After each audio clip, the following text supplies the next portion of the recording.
Hello students, देखिए आज start कर रहे हैं ऑर्डिनरी डिफरेंशियल इक्वेशन को सॉल्व करने का एक नया टॉपिक। नेम है लाप्लास ट्रांसफॉर्म ऑफ डेरिवेटिव्स। ठीक, तो पहले थोड़ा सा हम रिकॉल कर लें। हम जानते हैं कि लाप्लास ऑपरेटर जो है वो Laplace operator F of T को चेंज कर देता है बार एफ ऑफ एस पे, जहाँ एस पैरामीटर है, टी वेरिएबल, यानी एक फंक्शन से दूसरे फॉर्म में चेंज करने वाले ऑपरेटर को क्या बोला जाता है? लाप्लास ऑपरेटर कहा जाता है। और डिफरेंशिएशन इंटीग्रेशन की तरह ही इसके भी सर्टन रूल्स हैं। कुछ रूल्स उसमें से ये हैं कि भाई Laplace of sine of A T, ठीक है, Laplace of cos of A T, Laplace of 1, Laplace of E to the power A T. जैसे Laplace of E to the power A T हम सॉल्व करते हैं तो 1 by S minus ए मिलता है। Laplace of 1 के लिए हमें 1 बाई एस मिलता है। Laplace of sine hyperbolic A T के लिए हमको मिलता है ए अपॉन एस स्क्वायर माइनस ए स्क्वायर। तो इस तरीके से आप देख रहे हो कि ये जो फंक्शन ऑफ टी है उसका रिजल्ट हमें किस में मिलता है? फंक्शन ऑफ एस के फॉर्म में। तो लाप्लास ऑपरेटर ट्रांसफॉर्म करने का काम करता है। जस्ट इसका अपोजिट इनवर्स लाप्लास होता है, यानी यदि हम ये एस वाले पैरामीटर पे लाप्लास इनवर्स लाप्लास अप्लाई करें तो वापस इसका ओरिजिनेटेड वेरिएबल टी का फॉर्म हमें वापस मिल जाता है, तो उसको इनवर्स लाप्लास कहते हैं। जैसे एल इनवर्स हमने अप्लाई किया, एल इनवर्स 1 बाई एस, तो 1 बाई 1 का लाप्लास 1 बाई एस होता है। 1 बाई एस का इनवर्स लाप्लास क्या हो जाएगा? 1 हो जाएगा। बिल्कुल वैसी Laplace inverse of 1 by S minus A, तो ये वापस से किस में चेंज हो जाता है? E to the power A T में चेंज हो जाता है। तो ये आपका लाप्लास का रूल है, उनकी प्रॉपर्टीज़ है जो हम पहले देख चुके।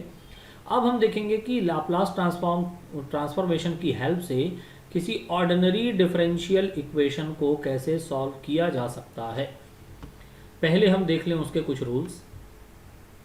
तो देखें, if y of t is a function of if y of t is a function of t where t is an independent variable, then ये फर्स्ट ऑर्डर, देन ये सेकंड ऑर्डर और देन ये थर्ड ऑर्डर के लिए Laplace का formula दिख रहे हैं आप। Laplace of y dash of t, y dash of t का मतलब हम बहुत अच्छे से समझते हैं, dy by dt। Okay, Laplace of dy by dt। उसके बाद है ये सेकंड ऑर्डर के लिए तो d square Y by D T square हो गया सेकंड वाला, वैसे ही थर्ड वाले में ही हो जाएगा थर्ड ऑर्डर के लिए। तो Laplace of first order derivative y with respect to t will be equal to s into Laplace of Y t minus y of zero. Laplace of second order derivative of y with respect to t s square into L of Y of T minus s into Y of zero minus Y dash of zero. ये आप समझ रहे होंगे कि किस तरीके से formula generate हो रहा है। ये फर्स्ट ऑर्डर के लिए है, तो इसमें देखिए y ऑफ जीरो तक गया, यानी इसको जीरोथ यदि मैं टर्म बोलूँ या जीरोथ डेरिवेटिव बोलूं तो ये जीरो तक के गया। और नंबर ऑफ टर्म कितने हुए? 2 टर्म हुए। फर्स्ट ऑर्डर डेरिवेटिव के लिए 2 टर्म हुए और y ऑफ जीरो मिला, यानी कोई डेरिवेटिव नहीं है यहाँ पे। y dash dash of t के लिए टोटल ये सेकंड ऑर्डर के लिए 3 टर्म, 1 2 3 टर्म, और एंड हो रहा है, ये सेकंड ऑर्डर है तो इससे एक कम, यानी फर्स्ट ऑर्डर पे एंड हो रहा है y dash of zero. Third order के लिए एंड कहाँ पे होना चाहिए? फर्स्ट सेकंड के अकॉर्डिंगली सेकंड ऑर्डर। तो ये देखिए second order derivative at the point t equal to zero पे एंड हो रहा है। Total number of term order से एक ज्यादा, तो थर्ड ऑर्डर के लिए टोटल 1 2 3 4 टर्म यहाँ पे मिल रहा है। इससे क्या होगा कि इस एनालिसिस से यदि इसके आगे हमें जरूरत पड़ी y to the power 4t या y to the power 5t, तो उसके लिए आसानी से हम फॉर्मूला जनरेट कर सकते हैं। क्वेश्चन देख लेते हैं किस तरीके से हम सॉल्व करेंगे। सेकंड ऑर्डर डेरिवेटिव पे बेस्ड ये क्वेश्चन हमको दिख रहा है। D square Y by D T square plus M square y equal to zero, ये एक second order ordinary differential equation है, राइट साइड जीरो है जिसका, और दो कंडीशन या कंडीशनल वैल्यू हमें गिवन है, y of zero will be equal to constant a, y dash of zero will be equal to constant b। ये define करके मिलेगा आपको। देखिए इसको पहले नोटेशन के फॉर्म में लिख लेते हैं, इसको लिख लेते हैं y dash dash of t M square, और क्योंकि y t का ही फंक्शन के फॉर्म पे डिफाइन है, दिख ही रहा है यहाँ पे y t का फंक्शन होगा तभी तो y को t के रेस्पेक्ट में डिफरेंशिएट किया गया, तो इसलिए हो गया M square into Y of T, और राइट साइड तो जीरो है। Now taking Laplace transform of both the side, यहाँ पे हो जाएगा Laplace of Y dash dash of T, तो यहाँ पे जो हमने अभी फॉर्मूला देखा उसका सेकंड वाला पार्ट यूज हो जाएगा, और ये L of Y of T as it is होगा, लाप्लास ऑफ जीरो, तो लाप्लास ऑफ जीरो की वैल्यू जीरो हो जाएगी। ठीक है, जीरो का लाप्लास वैल्यू क्या होता है, जीरो होता है। अब देखें इसका फॉर्मूला हम यूज कर लेते हैं, ये अभी हमने फॉर्मूला देखा S square into L of Y of T minus S into Y of zero minus Y dash of zero, second order के लिए तीन टर्म, और इससे एक कम ऑर्डर तक के एक्सपांड होता है, तो इससे एक कम ऑर्डर यानी वाई डैश तक एक्सपांड हो रहा है। ठीक है, M square L of Y of T equal to zero, S of Y of zero की वैल्यू, और यहाँ पे वाई ऑफ जीरो की वैल्यू और वाई डैश ऑफ जीरो की वैल्यू गिवन है, कांस्टेंट के फॉर्म में हमें क्वेश्चन में दिया है, तो ये दोनों पे वैल्यू रख के इसको कहाँ ट्रांसफर कर देते हैं, राइट साइड। तो ये हो जाएगा राइट साइड में एस ए प्लस बी, इसमें फर्स्ट वाले टर्म में लाप्लास ऑफ वाई टी है, लास्ट वाले टर्म पे लाप्लास ऑफ वाई टी है, तो कॉमन ले लेते हैं, तो हमें S square plus M square मिल गया L of Y T. Transfer कर देंगे नेक्स्ट स्टेप में इसको, तो राइट साइड में हो जाएगा क्या, नेक्स्ट स्टेप पे हो जाएगा Laplace of Y T will be equal to S upon S square plus M square into A, और one upon S square plus M square into B. ठीक है, हमें पता है कि लाप्लास को हटा सकते हैं इन्वर्स लाप्लास यूज करके, क्योंकि हमें तो y के फॉर्म पे वैल्यू चाहिए, एल हम ट्रांसफॉर्म करते हैं तो ये एल इन्वर्स आ गया, दोनों पार्ट पे एल इन्वर्स आ गया। ये जो फॉर्मूला है ये होता है कॉज ए टी का, S by S square plus A square, A की जगह एम दिया है इसलिए A into cos M T हो गया, और ये जो फॉर्मूला है one upon S square plus A square, ये साइन का फॉर्मूला होता है sine M T upon M हो जाएगा। ठीक है, फॉर्मूला जो मैंने यहाँ यूज़ किया है वो कौन कौन से हैं, L inverse S upon S square plus A square, inverse Laplace में मिलता है हमें कॉज ए टी, और दूसरा L inverse one upon S square plus A square equal to हमें क्या मिल जाता है, sine A T upon A. तो ये दोनों वैल्यू हमने यहाँ पर यूज़ किया, तो ये फाइनल आंसर हो गया।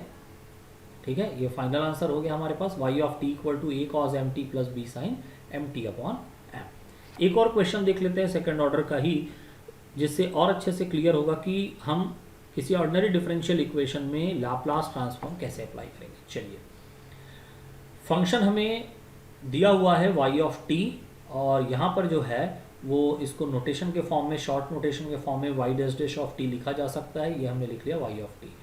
दोनों साइड पे हमने लाप्लास ले लिया, ये हो जाएगा जीरो की वैल्यू तो जीरो हो जाएगी, ये हो गया लाप्लास ऑफ वाई टी, ये हो गया second order Laplace of Y dash dash of T. फिर से हमने सेकंड ऑर्डर के लिए फार्मूला अप्लाई कर दिया, और फार्मूले में यहाँ देखिए वैल्यू क्या क्या दिया है, वहाँ ए और बी दिया था, यहाँ पे 1 और 0 गिवन है, Y dash of 0 1, sorry Y dash of 0 0 and Y of 0 will be equal to 1। यहाँ पर वैल्यू 1 पुट कर देंगे, यहाँ वैल्यू 0 पुट कर देंगे, ट्रांसफर करेंगे तो नेक्स्ट स्टेप में हमें मिल जाएगा लाप्लास ऑफ वाई टी को हमने निकाल दिया, ये लाप्लास ऑफ वाई टी वाला टर्म फर्स्ट और लास्ट पे है, तो मिल गया हमें एस स्क्वायर प्लस 1, और राइट साइड पे ट्रांसफर किए तो S into 1 plus 0, S square plus 1 को ट्रांसफर करते हैं राइट साइड, तो Laplace of Y T equal to हमें मिल गया S upon S square plus 1। और Y of T find out करने के लिए फाइनली हम देखते हैं कि हमें मिल जाएगा एल इनवर्स ऑफ टी, और एल इनवर्स ऑफ टी जो है वो हो जाएगा L inverse of S upon S square plus 1 square, ये वैल्यू हो जाएगी कॉस टी, क्योंकि यहाँ ए की जगह पे 1 ही है इसलिए यहाँ कॉस 1 टी यानी वैल्यू कॉस टी ही रहेगी। ठीक, तो इसी बेसिस पे आप ये दो क्वेश्चंस ट्राई करेंगे। क्वेश्चंस एग्जामिनेशन में इसी टाइप के पैटर्न पे पूछे जाते हैं। ये थर्ड ऑर्डर का है, तो थर्ड वाला फॉर्मूला जो हमने डिस्कस किया था स्टार्टिंग में वो यहाँ पे यूज हो जाएगा, Y triple dash of T. ठीक है, सेकंड ऑर्डर के लिए भी फॉर्मूला हमारे पास है और फर्स्ट ऑर्डर के लिए भी सारे फॉर्मूले लगाने हैं। जो कंडीशनल वैल्यू है वहाँ दिया है, Y of 0, Y dash of 0, Y double dash of 0, ये वैल्यू यूज करेंगे। आंसर टैली करने के लिए यहाँ पे देखिए फाइनल आंसर कुछ इस तरीके से आएगा, y equal to E to the power T under bracket 1 minus T square by 2 plus T to the power 5 by 60। और एक प्रॉब्लम है, ये सेकेंड ऑर्डर रिलेटेड प्रॉब्लम है, देखिए D square Y by D T square plus Y equal to T, यहाँ right side में 0 की जगह t है, तो आपको पता है कि Laplace of T to the power n का फॉर्मूला होता है n factorial upon s to the power n plus one. तो यही यूज़ करना रहेगा यहाँ पे। टी टू दी पावर 1 है तो 1 अपॉन एस स्क्वायर के बराबर आ जाएगा ये। फिर सिंप्लीफाई करके सारी वैल्यू हम राइट साइड में ट्रांसफ़र कर देंगे और लास्ट में जो रिजल्ट रहेगा वो किस फॉर्म में मिलेगा, y के फॉर्म में मिलेगा। ये रिजल्ट आना चाहिए y equal to cos T minus 3 sine T plus T के फॉर्म में। Okay, thank you.